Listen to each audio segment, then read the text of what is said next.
I sensed that I should call her, and she was in a crisis. She was crying, and I went to her.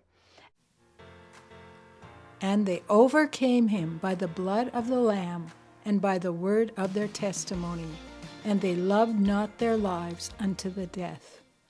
I'm here today to testify to the goodness and grace and provision of the Lord our God.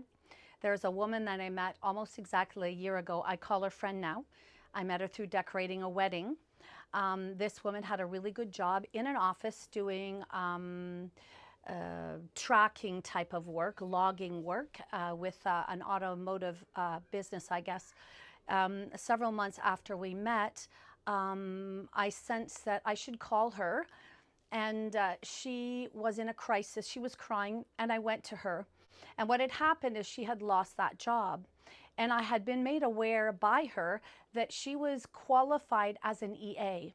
Her gifting was in working with children and people. She's very relatable, very kind. We'll call her Sarah for the sake of argument. And so I spoke to her on that, and I said, you know, I believe the Lord is closing a door in order to open another. I believe he has something different from you because you need to be working with children and with people. And I encouraged her, and I prayed for her for peace. We prayed, and she settled, and she does know Jesus. She is a believer, but knew the child very well, heard the Lord as a child, and had sort of drifted away somewhat.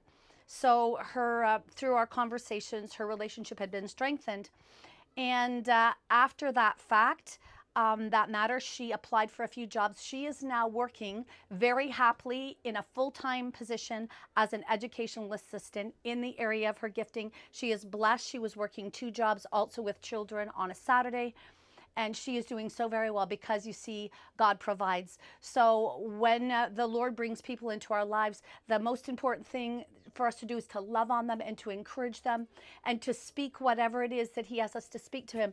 And she thanks me for this. It was not me, but it was totally the Lord directing and redirecting and shaping her life and bringing her into the place where he could really bless her and where she was called to be. So praise God and hallelujah.